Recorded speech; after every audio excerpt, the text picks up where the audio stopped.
अस्सलाम वालेकुम। Today our topic है सोशल कल्चरल इलनेस फैक्टर्स।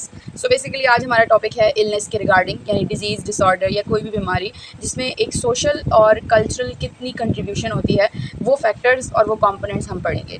ठीक है। तो बेसिकली जो सोशल कंस्ट्रक्शन मॉडल है उसमें हम जो चीज़ें पढ़ रहे होते हैं सोशल कल्चरल इलनेस में, उसमें क्या होता है कि हम पढ़ते हैं कि डिजीज़ डेवलप कैसे होता है, डिज़ीज़ मैनेज कैसे होता है और कल्चरल एटीट्यूड कैसा होता है डिज़ीज़ को टैकल करने का हेल्थ केयर ट्रीटमेंट की तरफ से। ठीक है। तो ये तीन जो है बातें हैं जो कि सोशल कल्चरल और सोशो कल्चरल इलनेस फैक्टर में कंट्रीब्यूट करती हैं। Now there is a social construction model जो कि हमारे सोशल कल्चरल इलनेस को एक्सप्लेन करता है मजीद, और हमें ये बताता है कि कौन सा ऐसा सोशल सर्कल है जो कि इलनेस की तरफ हमें लेके जाता है। ठीक है। इसको प्रपोज किया है कोनार्ड एंड बेकर्स ने, ठीक है, जो दो सोशोलॉजिस्ट है। ठीक है। और इसके तीन कॉम्पोनेंट्स हैं जो कि हम वन बाय वन करके डिस्कस करेंगे। तो बेसिकली आपके जो इलनेस फैक्टर्स हैं उसमें आपको सोशल कंस्ट्रक्शन मॉडल का इल्म होना चाहिए कि वो किसने प्रपोज किया, what was its basic purpose and what are their three major components.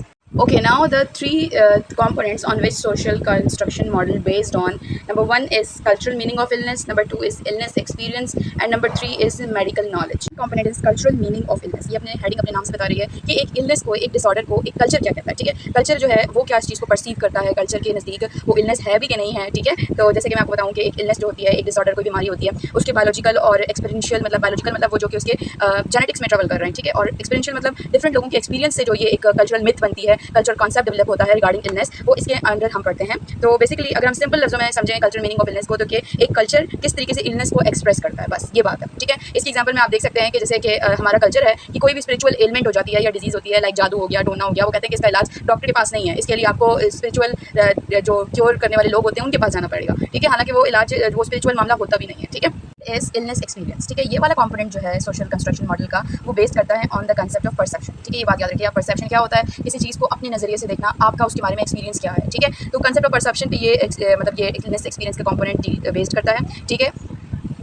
It is different for all, it is not objective, मतलब एक ऑब्जेक्टिव नहीं, एक टारगेटेड चीज़ नहीं होती, बल्कि इट्स ओनली सब्जेक्टिव। ठीक है। नॉट ऑब्जेक्टिव मतलब ऑब्जेक्टिव से मुराद ये होता है कि कोई चीज़ एक बिल्कुल फिक्स्ड नहीं होती इसके अकॉर्डिंग इलनेस में, बल्कि इसमें सब चीज़ें सब्जेक्टिव होती है क्योंकि सबका परसेप्शन का अंदाज डिफरेंट होता है। सो इसके लिए एग्जाम्पल में आप ये देख सकते हैं कि एक सेम हेडेक किसी को मतलब बहुत ज़्यादा लगता है और किसी को वही सेम हेडेक जो है बहुत कम लगता है। ठीक है। मतलब एक डिफरेंट वेरिएंट है कि आपकी परसेप्शन पे डिपेंडेंसी है इलनेस की, कि आप एक इलनेस को कैसे परसीव करते हो। ठीक है। तो थर्ड फैक्टर की तरफ चलते हैं। जो लास्ट फैक्टर है, जिसे हम last most and the important factor कह सकते हैं, कि वो ये है कि मेडिकल नॉलेज। मेडिकल नॉलेज से मुराद ये है कि आपकी सोसाइटी में, आपके सोशल कल्चर इंफ्रास्ट्रक्चर में उस पर्टिकुलर इलनेस की कितनी नॉलेज आप तक पहुंची है, अवेयरनेस के थ्रू, कैंपेन्स के थ्रू। ठीक है। तो बेसिकली क्या है, how medical knowledge is socially constructed, मतलब एक सोशल सर्कल में उस पर्टिकुलर इलनेस से रिगार्डिंग आपके पास कितनी नॉलेज है। ठीक है। और इससे बेसिकली क्या रिफ्लेक्ट होता है कि एथनिसिटी, रेस, जेंडर, क्लास के अंदर इनइक्वालिटीज़, मतलब हर तरह के जेंडर के अंदर डिफरेंट जो है मेडिकल नॉलेज आ रही है। एक इथनिक ग्रुप्स के अंदर, जैसे एशियन, अफ्रीकन, आप ये कह सकते हैं कि जैसे कि ब्रेस्ट कैंसर जो है आजकल मोस्ट कॉमनली कहते हैं कि अब हमने बहुत दिनों के बाद अवेयर हुए हैं हम ब्रेस्ट कैंसर के तमाम टर्मिनोलॉजी से, उस तरह की इलनेस के मैनेजिंग और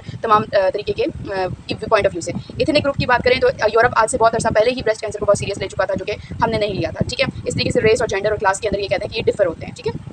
मेडिकल नॉलेज की भी पे। ओके, नाउ द एग्जांपल्स आप देख सकते हैं कि इसमें कॉनराड और बेकर जो कि सोशल कंस्ट्रक्शन मॉडल के पायनियर हैं, उन्होंने बेसिकली हमें इस मेडिकल नॉलेज के लिए एग्जांपल कोट की है एड्स एंड सेक्सुअल डिस्फंक्शन की। जैसे कि आप कह सकते हैं कि एड्स आज से पहले कुछ लोग इसका नाम भी सुनते ही जो है ना मजीद अवेयरनेस देने की, क्या उसकी मजीद बात करने की भी जरूरत नहीं करते थे। तो इसी तरीके से सेक्सुअल डिस्फंक्शनिंग के बारे में भी कोई बात नहीं करना चाहता था। तो इसी तरीके से आप कह सकते हैं कि उनके पॉइंट ऑफ व्यू से मुतालिक कि ये एक ऐसी दो इलनेस थी जिसके बारे में एक अरसे तक बात नहीं की जाती थी, लेकिन फिर आहिस्ता आहिस्ता सोशली तौर पर ये इलनेस के बारे में बात की जाने लगी, अवेयर करने लगे, और फिर एक तरीके से एक कहते हैं medical knowledge of social structure का हिस्सा बन गया।